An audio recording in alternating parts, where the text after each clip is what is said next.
안녕하십니까. 오늘은 하늘나라에 속한 사람들의 특성들, 특징들, 에 관해서 좀 얘기해 봅시다. 세상에는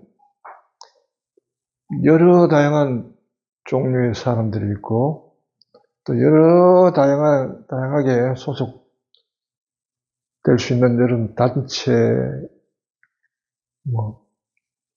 그 다음에 학교, 기관들, 그런 나라들, 동네들, 이렇게 많잖아요.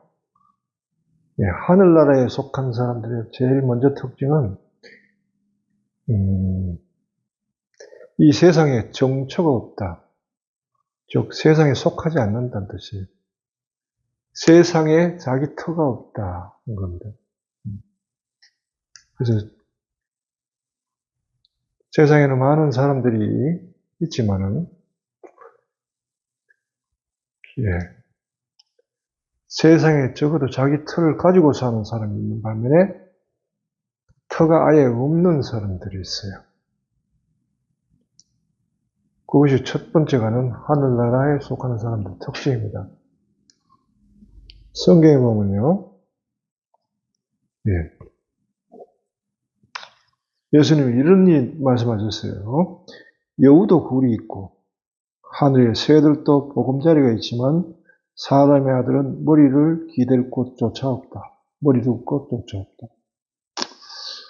이거는 앞에 이제 한 율법학자인 제자가 스승님이 어디로 가시든 간에 저는 스승님이 따르겠습니다. 라고 얘기를 하니까 그 말을 듣고 응답하신 겁니다.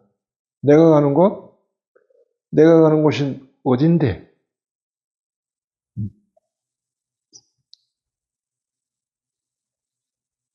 여우도 저녁이 되면 돌아갈 굴이 있고, 하늘에 나는 새도 해가 지면 돌아갈 보금자리가 있지.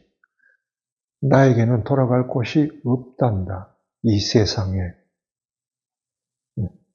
그러면 네가 나를 따른다 해가지고 나와 함께 더 깃들 곳 그런 조차 없다. 그래도 네가 나를 따르겠느냐? 라는 뜻이죠. 정처가 없다는 것, 세상에 속하지 않는다는 것. 이게 굉장히 그 하늘나라에 속한 사람들의 특징입니다. 이미 하늘나라를 경험하고 하늘나라에 속한 사람들도 있지만요. 물론 이제 그런 사람들도 가령 그렇게 속한 사람들이 어느 종교에서 어떤 신분을 가지고 일할 수도 있죠. 그렇지만 그 사람이 가령 어느 신부가 되든지 목사가 되든지 스님이 된다 해가지고 그 종교에 소속된 건 아니라고요. 불교를 치면 깨달은 사람은 불교에 소속된 사람이 아니라는 거예요. 그 사람은 하늘나라에서 이미 소속된 사람이기 때문에 근원을 떠나 있다는 겁니다. 그거보다 더 높은 데에 소속되어 있기 때문에 아래 것은 소속이 되지 않는다는 거죠. 왜 우리 법에 보면 있잖아요. 하위법은 상위법에 의해서 저촉된다. 상위법은 하위법에 의해서 저촉되지 않는다. 이미 하늘나라에 속한 사람은 비록 신부가 되든지 목사가 돼도 그 교단이나 그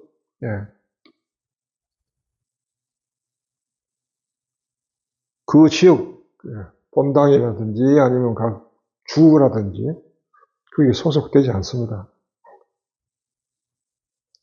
그러니까 거기에 자신이 내가 어디 소속된 사람이요 라고 얘기할 때 하늘나라에 소속된 사람, 이 세상에 소속된 것이 아니고 이것이 말로만 그치지 않고 실제로 삶에서 그런 일이 터져요.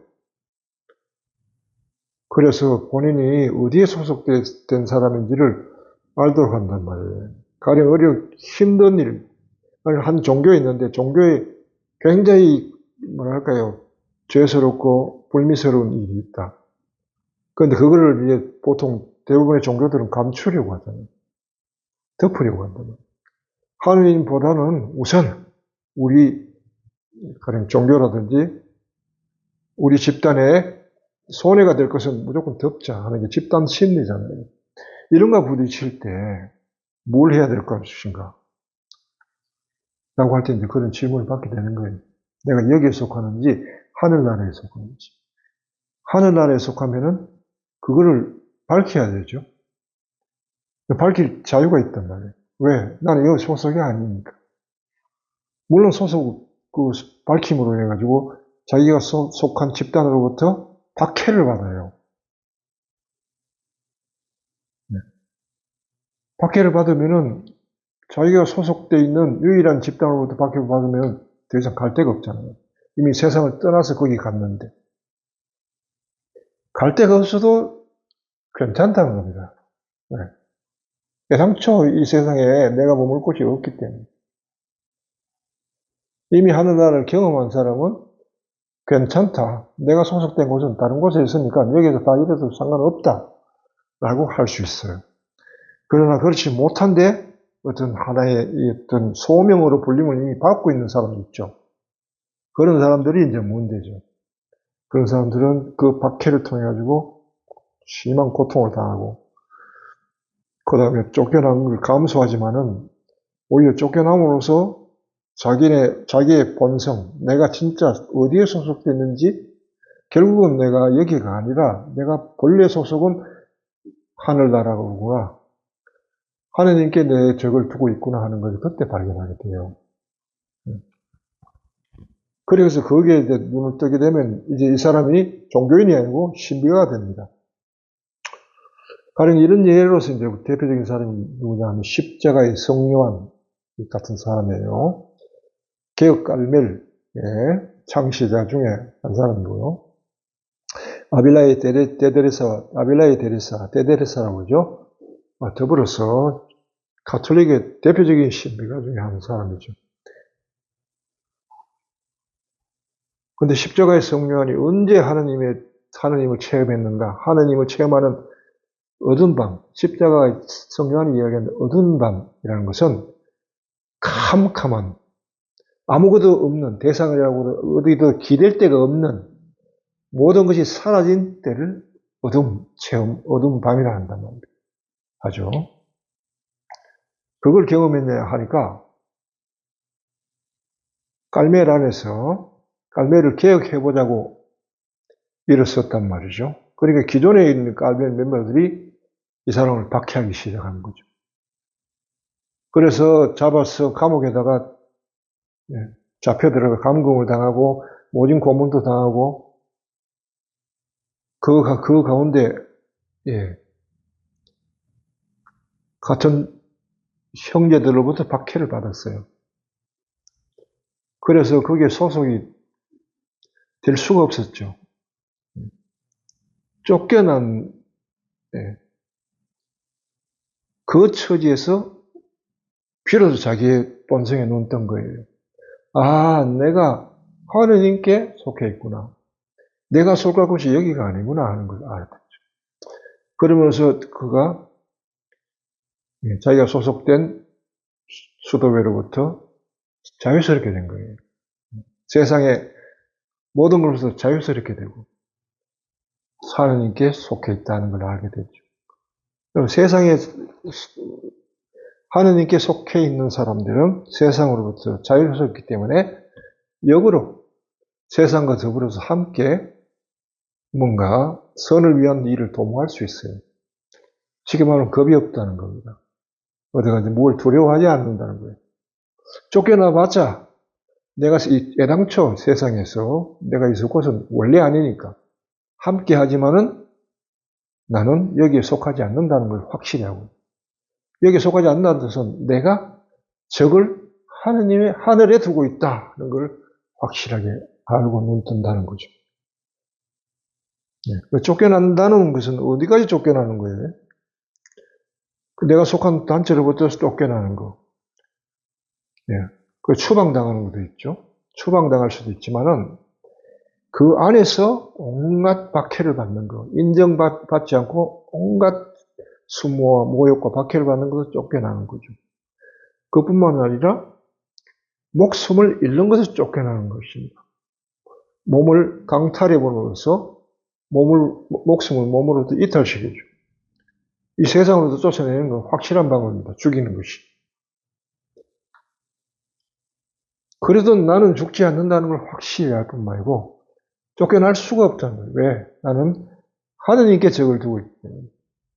여기에 대한 확고한 신념이 생기게 마련입니다. 하늘나라에 속한 사람들은.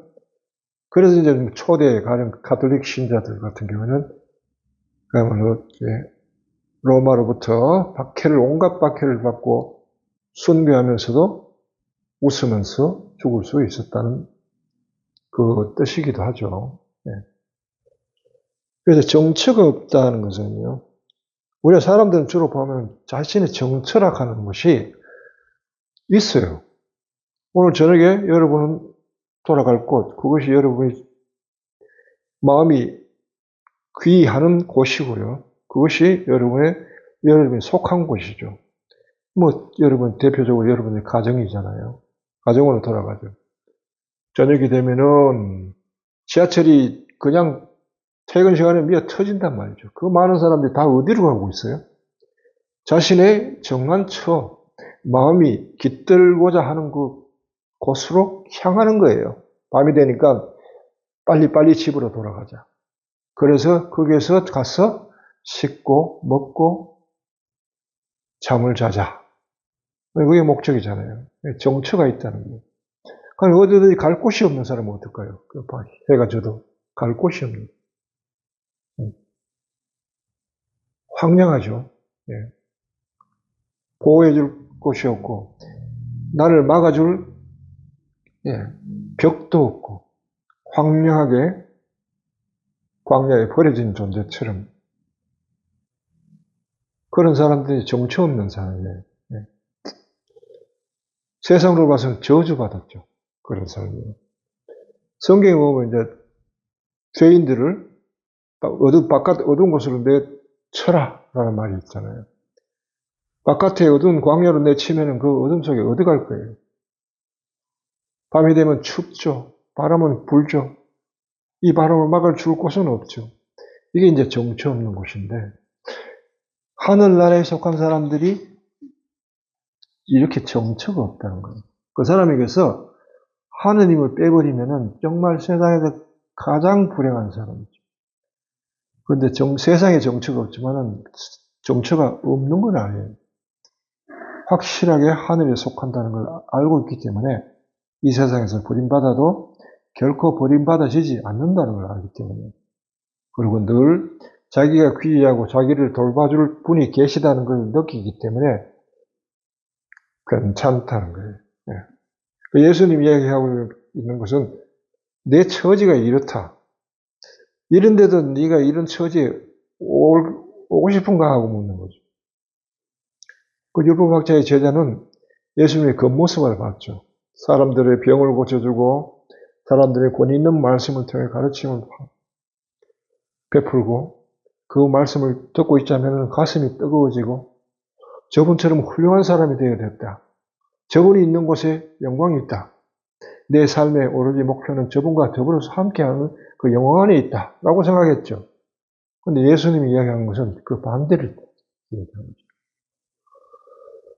네. 또 다른 곳에서 보면 부자 청년이 왔을 때 선생님, 영원한 생명을 어떻게 구합니까? 라고 하니까 너는 가진 것이 많구나. 가서 네가 가진 것을 다 팔아서 가난한 사람들 다 나눠주고 난 뒤에 그리고 나를 따르라. 라는 조건을 제시했어요. 그 부자 청년은 가진 것이 많아서 걱정이 많았단 말이에요. 이걸 다 없애고 내 몸이 어디에 기대어 있냐 하면 자기 재산에 기대어 있는 거예요. 거기에 기대서 편안함을, 안식을 누리고 안정감을 취했는데 그거 없으면 어떻게 돼요? 서 있는데 땅이 꺼지는 기분이죠. 그게 정처 없음이에요. 땅이 사라지는 거예요. 정처 없게 되는데 이렇게 내가 나에게 온다는 것은, 영원한 생명을 얻는다는 것은 먼저 이렇게 돼야 된다는 거예요. 우리가 늘 봤지만은, 진화이신 하느님을 체험하려고 하면 우리가 뭐하러 돌아가야 된다. 이게 정처 없습니다. 정처. 네. 그래서 이 세상에 어디든지 머물 곳이 없다는 것. 의지할 곳이 없다는 것. 네. 이런 것이 이제 첫 번째 특징인데, 불교에서는 이걸 공이라고 그러죠. 공. 예. 어디에도 머물지 않고 네 마음을 내라. 응무소주 이생이생.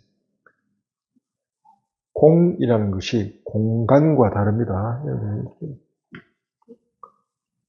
공이라니. 이거는 공간하고 사이가 있죠.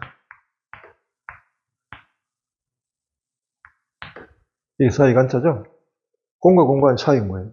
공간은 반드시 요거는 중심이 있어야 돼요. 중심. 중심이 있어야 되고, 중심을 기준으로, 자, 요 중심이 있죠. 중심이 있어야만 공간이 생겨요. 중심의 좌, 중심의 우, 중심의 상, 중심의 하. 이렇게 해가지고 사방이 벽으로 둘러싸인 요거를 공간이라 한다고. 공간.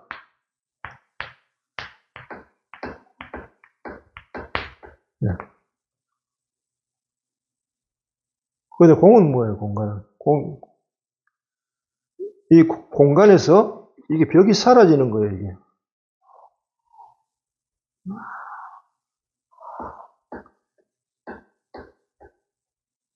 벽이 사라지면 뭐가 남을까요? 중심이 남겠죠?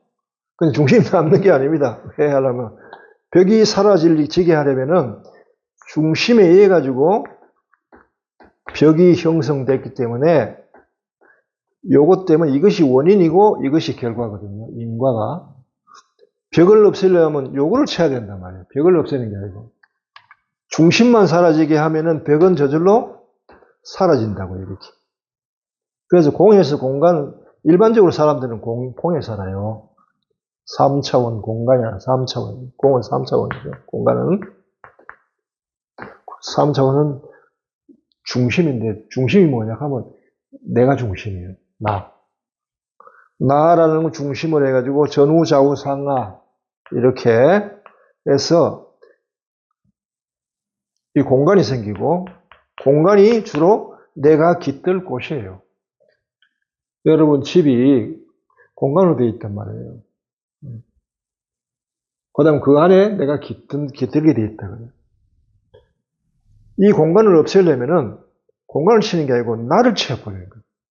중심을 쳐버리면은 공간은 사라져요. 왜? 전후 좌우 상하라는 그 벽을 만든 원인이 나기 때문에 나를 치면은 그게 없어졌거든요. 그래서 이걸 쳐버리면 바로 공을 경험해요. 사람이 이렇게 있잖아요. 이게 땅입니다. 땅 위에 딛고 서 있잖아요. 이렇게.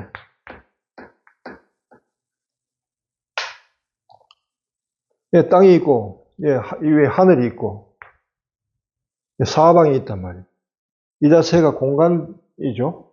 예, 우리가 사는 것 자체가 공간이죠. 예.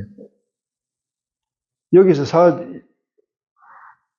공을 체험한다 그러면 땅이 꺼지는 것 같아요. 이렇게. 하늘이 무너지고 천붕지괴, 하늘이 무너지고 땅이 꺼진다는 말이 있잖아요. 이렇게 되면 사람이 공을 체험합니다. 정처가 없다는 것은 이 체험이에요. 공이 없다는 공체험이고요. 네.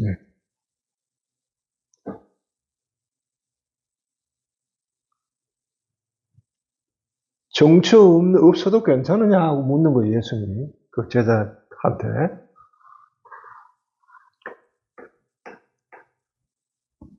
그 다음 그 밑에 제자가 뭐냐 하면은, 그러자가 또 한 제자가 이렇게 묻습니다. 선생님, 아버지가 돌아가셨는데 집에서 가서 장례 치르고 올게요. 그러자 예수님이 죽은 자의 장례는 죽은 자한테 맡기고 넌 나를 따르라. 너는 이미 나를 따르려고 정처 없음에 들어왔잖아. 너를 부정함으로써 가정과 이미 너를 둘러싸고 있던, 이전에 너를 둘러싸고 있던 가정은 이미 해체됐다는 거예요. 네 돌아갈 곳이 어디 있느냐라고 묻는 거예요. 그래서 죽은 자의 장례는 죽은 자한테 맡기고 너는 나를 따르라. 이미 시작한 일을 뒤돌아보지 말라는 뜻이죠. 그래서 하늘나라에 속한 사람들의 첫 특징은 정처 없습니다. 그런데 이것이 알고 이렇게 나중에 알고 나면 내가 이렇구나 알지만 실제로 불림받은 사람들이 정처 없음은 어떻게 들었냐면요. 세상에 속하지만은 세상에 속해지지 않은 사람들. 그 다음에 사람들 사이에 있긴 있지만은 눈에 안 띄는 사람들. 예.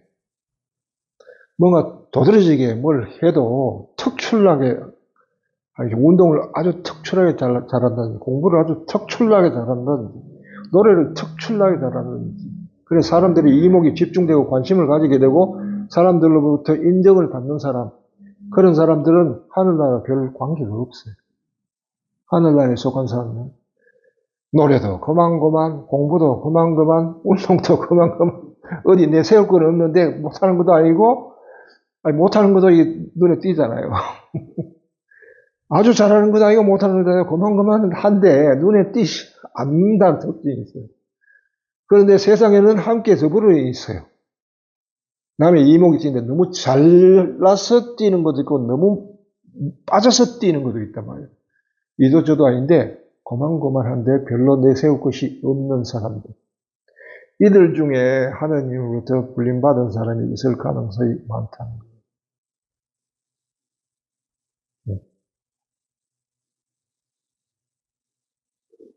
그런 사람들, 한번 생각해 보십시오. 여러분들은 과거에 어땠나요?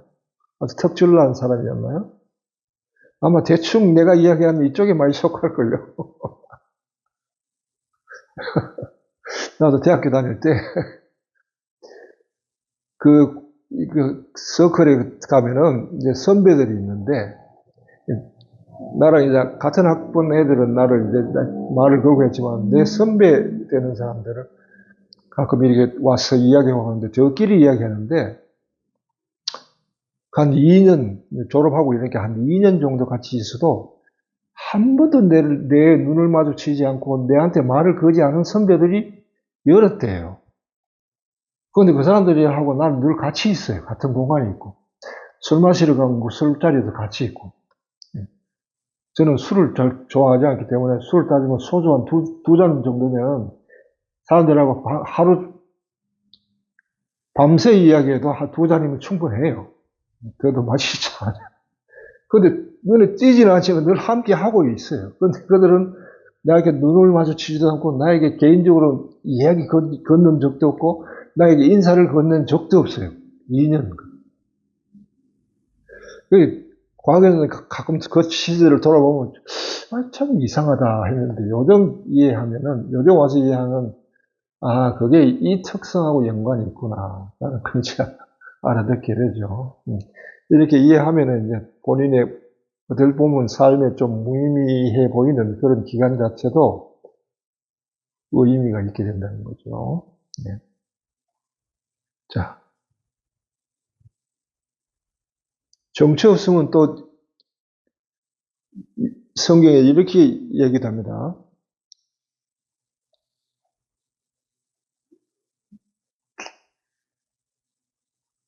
아버지, 제가 세상에 속하지 않은 것처럼 이들도 세상에 속하지 않습니다. 나는 이제 가지만 이들은 남습니다. 내가 아버지께 청하는 것은 이들을 세상에서 데려가 달라는 게 아니고 세상 안에 이들이 있는데 이들을 악에서 다만 지켜주십시오. 라는 기도 하시고요.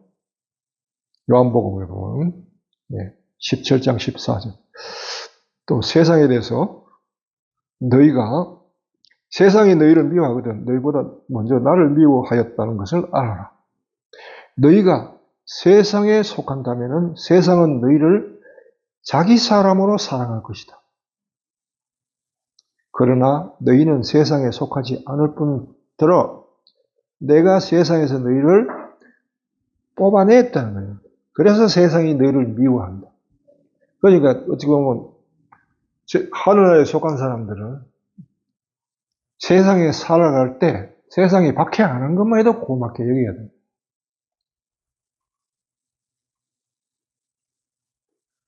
종이 다르거든요. 같이 사는. 그래서 그게 눈에 띄면 박해하게 됐대요. 요즘 시대는 뭐 박해가 없으니까 좋죠. 그러나 옛날 시대, 옛날만 해도 눈에만 띄면 어떻게든지 그렇게 해코지하고 죽이려고 많이 했죠. 그래서 수많은 사람들이 죽임을 당하고 했습니다.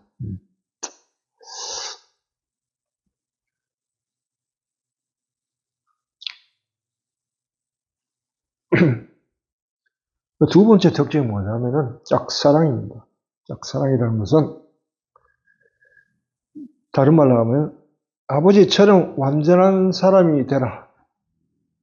아버지처럼 완전한 사람이 되라. 라고 예수님이 하셨는데요.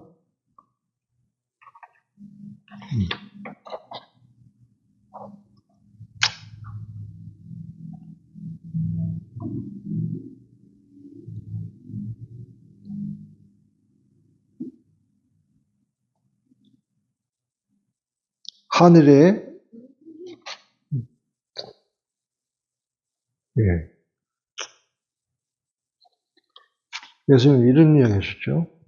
너희가 자기 형제들에게만 인사한다면 세상 사람들과 무엇이 다르겠는가? 그들도 그렇게 한다. 하늘에 너희 아버지처럼 완전하게 되라. 하늘에 계신 아버지를 보라. 악인에게나 선인에게나 악한 자에게나 선한 자에게나 똑같이 해를 비춰주고 의로운 이나 불의한 이에게나 똑같이 비를 내려주신다. 공평하다는 거죠. 하나님께서는 선한 이나 악한 이나 사랑하신다는 거예요. 이렇게 보면 되죠. 선한 사람의 부모나 악한 사람의 자의 부모나 그 부모가 자식을 사랑할 때는 악한 자, 내 자식이 악하다 해가지고 부모가 자식을 향한 사랑을 거부하겠어요? 못하잖아요. 나 오늘부터 너 사랑 안 할래. 너는 나쁜 놈이잖아. 이렇게 하는 부모가 없단 말이에요. 부모 입장에서 보면은 걔가 선하든 악하든 내 자식이니까 끊임없이 사랑하는. 이게 아버지를 닮는 사랑이고요. 이걸 다른 말로 하면 짝사랑이에요. 왜 사랑이고? 왜냐하면 상대방은 봐주지도 않고 상대방은 눈치도 못 채는데 끊임없이 사랑하고 좋아하고 지켜주고 보호해주고 챙겨주고 하는 그 사랑. 그걸 예수님은 보셨죠. 그래서 아버지처럼 너희도 완전하게 되라. 라고 하시면서 당신이 십자가를 이제 순환으로 들어갈 때 바로 직전에 제자들에게 계명을 주죠. 나의 계명을 준다. 너에게 내가 너희를 사랑하듯이 너희도 서로 사랑하라. 이것이 내가 너희에게 주는 계명이다. 사랑하라고 얘기했어요. 그럼 사랑과 하나님을 닮는 완전 사이에 무슨 차이가 있을까? 무슨 관계가 있을까? 예, 우리는 사랑함으로써 하나님처럼 완전하게 되는 겁니다. 유일하게 하나님처럼 완전하게 되려면 하나님처럼 하나님을 닮으려면 사랑의 길밖에 없어요. 인간이 어떤 식으로든지 어떤 아무리 선한 사람이라도 정말 한 사람을 위해서 전부를 쏟아부었다 하더라도 마지막에는 서운한 감이 남을 수가 있어요. 어쩔 수 없어요, 인간이. 사랑의 힘에 입지 않고는 인간이 자기로부터 그 서운함, 마지막 일말에 서운함을 떨쳐낼 수가 없다는 거예요. 사랑이 없으니까. 오직 사랑만이 나를 생각하기보다는 내가 사랑하는 상대를 생각하고, 상대가 행복하다면 나의 아픔, 불행쯤은 아무것도 아니다라고 생각할 수 있는 게 사랑뿐이라는 거예요. 사랑의 힘에 있으면 우리가 완전하게 무아로 돌아갈 수 있고요. 완전히 우리가 정처가 없어도 괜찮다고 할 수 있는 것은 사랑의 힘밖에 없다는 겁니다. 에너지가 사랑의 힘밖에 없는 거예요. 자기를 무로 환원시키는 그 힘 자체가. 그래서 사랑하라고 얘기하는 겁니다. 내가 너희를 사랑하듯이 사랑하라. 내가 너희를 어떻게 사랑하는지 봤지 않니? 그렇게 하라는 거예요. 보여주지도 않고 우리 보고 사랑하라는 게 아니고 이렇게 사랑을 해줬으니까 너희가 보았지 않냐? 그럼 그렇게 하라. 그렇게 함으로써 자기로부터 자기가 완전히 무로 환원되는 것조차도 받아들이고 의미 있게 해주는 것은 오직 사랑뿐이다. 이 에너지뿐이라는 거예요. 그렇다면 우리는 아버지처럼 되는 거예요. 닮아가는 겁니다. 그래서 짝사랑입니다. 이거는 어떤 대가도 바라지 않고 무로 환원해 돼도 좋다 할 수 있는 게 바로 사랑이기 때문에. 사람들이 왜 깨달음을 얻지 못한 줄 압니까? 거기서 말하는 소위 깨달음, 서양에서 illumination, 조명. 왜 얻지 못하냐 하면 마지막에 남는 일말의 나라는 의식을 떨쳐낼 수가 있는 힘, 사랑 이외에는 없기 때문에 그래요. 무로 환원해야 되는데 완전하게 무로 환원하지 않는단 말이에요. 다 지웠는데 이 칠판이 전부 다 나라면은 모조리 다 지웠는데 요 구석에 하나 요 점만은 보이지 않는 점만은 남는다. 여백이 남고 여운이 남고 얼룩이 남는다. 얼룩마저 없앨 수가 없는 거예요. 그래서 안 되는 거예요. 선에서 화두 참고 해가지고 깨달은 거라 하면은 무아로 환원돼야 돼 일단은. 무아로 환원돼서 거기서 각성이 일어나야 되는데 제가 얘기했죠. 의식과 각성은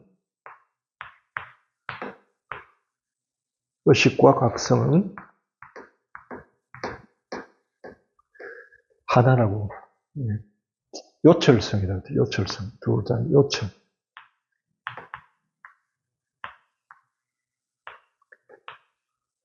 깨닫고 싶으면은 의식 자체가 어두워져야 돼요. 어두워져야 돼요. 캄캄해야 돼요. 이것이 일어나면 이것이 일어나지 않고요. 이것이 일어나려고 하면 이것을 어둡게 해야 돼요. 이거를 캄캄하게 해야 돼요. 암흑 속으로 뛰어야 되는데 암흑 속을 어둡게 하려면은 내가 의지할 수 있는 것은 다 끊어버려야 돼요. 내 의지처럼 내 몸, 내 마음, 내 생각, 내 버릇, 내 집, 내 가족, 내 관계 모조리 다 끊어져야 돼요. 뭐든지 하나라도 의지할 때가 있으면 사람은 거기에서 일말의 기대감이 일어나거든요. 그래서 기대감이 완전히 일어나지 않도록 주변을 다 채워버려야 돼요. 이런 사건이 일어나야 이게 각성이 일어날 가능성이 있다. 각성이 일어난다가 아니고 일어날 가능성이 있다. 이게 이제 진리의 요철성인데 이걸 어떻게 이게 자기를 스스로 완전히 할 수 있어요? 모든 것을 부정해도 모든 것을 내 주변에 있는 모든 것을 부정해도 나에 대한 의식, 나라는 의식은 없어지지가 않는다는 거예요. 나라는 의식, 나는 지금 어디 있는가? 나는 지금 어디로 가고 있는가? 나는 그 질문과 나는 누구인가 하는 자기를 알리는 그 의식의 불빛 이걸 꺼트릴 수가 없다고요. 이게 꺼지지 않는 한은 각성이 일어나지 않아요. 그런데 나 의식 조사도 꺼트릴 수 있는 것은 하나뿐이라는 거예요. 사랑이라는 거예요. 사랑의 힘만이 완전하게 자기를 털어낼 수가 있어요. 그래서 예수님은 사랑하라고 가르치신 겁니다. 사랑하라. 내가 너에게 주는 계명은 하나뿐이다. 내가 너희를 사랑한 것처럼 서로 사랑하라. 그것만이 너희가 하느님처럼 아버지처럼 완전하게 되는 길이다. 라는 거죠.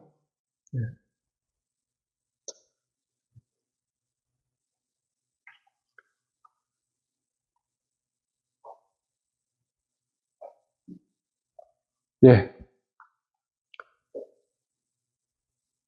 시간이 꽤 됐으니까 3, 4, 5, 6은 앞에 두 개에 비해서는 그렇게 큰 것이 아니기 때문에 다음 시간에 계속해서 하겠습니다.